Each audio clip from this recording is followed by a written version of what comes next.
या श्रीः स्वयं सुकृतिनां भवनेष्वलक्ष्मीः पापात्मनां कृतघ्यां हृदयेषु वृद्धिः श्रद्धा सतां कुलजन प्रभवस्य लज्जा ताम त्वाम नताः स्म परिणालय देवी विश्वम।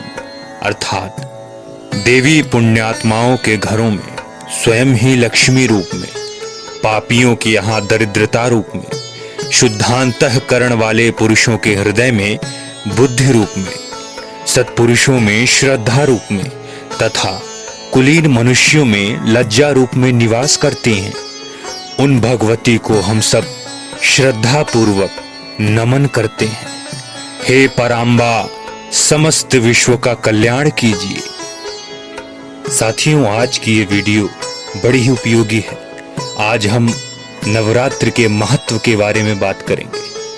सबसे पहले हम जान लेते हैं वासंतिक और शारदीय नवरात्र में अंतर। नवरात्र को आद्या शक्ति की आराधना का सर्वश्रेष्ठ काल माना गया है। वर्ष में 4 नवरात्र होते हैं। चैत्र, आषाढ़, आश्विन और माघ मास के शुक्ल पक्ष की प्रतिपदा से नवमी तक 9 दिन नवरात्र कहलाते हैं। इन 4 नवरात्रों में 2 गुप्त और 2 प्रकट, चैत्र का नवरात्र वासंतिक और आश्विन का नवरात्र शारदीय नवरात्र कहलाता है। वासंतिक नवरात्र के अंत में रामनवमी आती है और शारदीय नवरात्र के अंत में दुर्गा महानवमी। इसीलिए इन्हें क्रमशः राम नवरात्र तथा देवी नवरात्र भी कहा जाता है। शारदीय नवरात्र वैदिक काल से ही प्रचलन में है।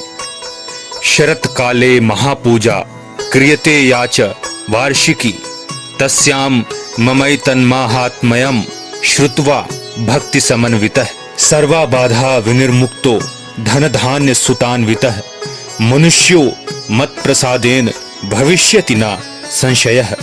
अर्थात शरद ऋतु में जो वार्षिक महापूजा की जाती है, उस अवसर पर जो मेरे महात्म्य यानी दुर्गा सप्तशती को श्रद्धा भक्ति के साथ सुनेगा, वो मनुष्य मेरी अनुकंपा से सब बाधाओं से मुक्त होकर धन धान्य एवं पुत्रादि से संपन्न होगा।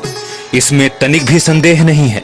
संभवतः इसी कारण बंगाल में दुर्गा पूजा मुख्यतः शारदीय नवरात्र में ही होती है। संसार के सर्वाधिक प्राचीन ग्रंथ ऋग्वेद की प्रारंभिक ऋचा में इसकी चर्चा है, जो कि आद्या महाशक्ति का ही एक रूप है। ऋग्वेद में शारदीय शक्ति दुर्गा पूजा का उल्लेख मिलता है। बंगाल में विशाल मृण्मयी प्रतिमाओं में सप्तमी, अष्टमी और महानवमी को दुर्गा पूजा होती है। दशमी को प्रतिमाएं नदी में या तालाब में विसर्जित कर दी जाती हैं। शारदीय शक्ति पूजा को विशेष लोकप्रियता त्रेता युग में मर्यादा पुरुषोत्तम श्री रामचंद्र के अनुष्ठान से मिली थी। देवी भागवत में भगवान श्री रामचंद्र जी द्वारा किए गए शारदीय नवरात्र के व्रत तथा शक्ति पूजन का सुविस्तृत वर्णन मिलता है। इसके अनुसार श्री राम की शक्ति पूजा संपन्न होते ही जगदम्बा प्रकट हो गई थीं। शारदीय नवरात्र के व्रत का पारण करके दशमी के दिन श्री राम ने लंका पर चढ़ाई कर दी। कालांतर में रावण का वध करके कार्तिक कृष्ण अमावस्या को श्री रामचंद्र जी भगवती सीता को लेकर अयोध्या वापस लौट आए थे। भगवान आदि शंकराचार्य विरचित विश्व साहित्य के अमूल्य एवं दिव्यतम ग्रंथ सौंदर्य लहरी में माता पार्वती के पूछने पर भगवान शंकर नवरात्र का परिचय इस प्रकार देते हैं। नवशक्ति भी संयुक्तम नवरात्रम तदुच्यते एकैव देव देवेशी नवधा परितिष्ठता। अर्थात नवरात्र 9 शक्तियों से संयुक्त है। नवरात्र के 9 दिनों में प्रतिदिन एक शक्ति की पूजा का विधान है। सृष्टि की संचालिका कही जाने वाली आदिशक्ति की 9 कलाएं नवदुर्गा कहलाती हैं। देवी भागवत में 9 कन्याओं को नवदुर्गा का प्रत्यक्ष विग्रह बताया गया है। उसके अनुसार 9 कुमारियां भगवती के 9 स्वरूपों की जीवंत मूर्तियां हैं। इसके लिए 2 से 10 वर्ष तक की कन्याओं का चयन किया जाता है। 2 वर्ष की कन्या कुमारिका कहलाती है, जिसके पूजन से धन, आयु, बल की वृद्धि होती है। 3 वर्ष की कन्या त्रिमूर्ति कहलाती है। इसके पूजन से घर में सुख समृद्धि का आगमन होता है। 4 वर्ष की कन्या कल्याणी के पूजन से विवाह आदि मंगल कार्य संपन्न होते हैं। 5 वर्ष की कन्या रोहिणी की पूजा से स्वास्थ्य लाभ होता है।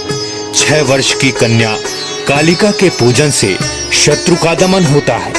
8 वर्ष की कन्या शांभवी के पूजन से दुख दरिद्रता का नाश होता है। 9 वर्ष की कन्या दुर्गा पूजन से असाध्य रोगों का शमन और कठिन कार्य सिद्ध होते हैं। 10 वर्ष की कन्या सुभद्रा के पूजन से मोक्ष की प्राप्ति होती है। देवी भागवत में इन 9 कन्याओं को कुमारी नव दुर्गा की साक्षात प्रतिमूर्ति माना गया है। 10 वर्ष से अधिक आयु की कन्या को कुमारी पूजा में सम्मिलित नहीं करना चाहिए। कन्या पूजन के बिना भागवती महाशक्ति कभी प्रसन्न नहीं होती।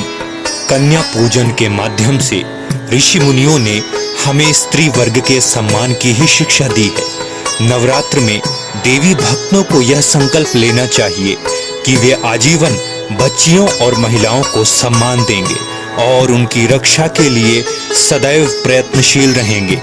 तभी सही मायनों में नवरात्र की शक्ति पूजा संपन्न होगी। साथियों, ऐसी ही कर्म धर्म और रहस्यमयी कहानियों को जानने के लिए हमारे YouTube चैनल अज्ञात दुनिया को सब्सक्राइब करें और हमें बताएं कि आपको हमारी वीडियोस कैसी लग रही हैं।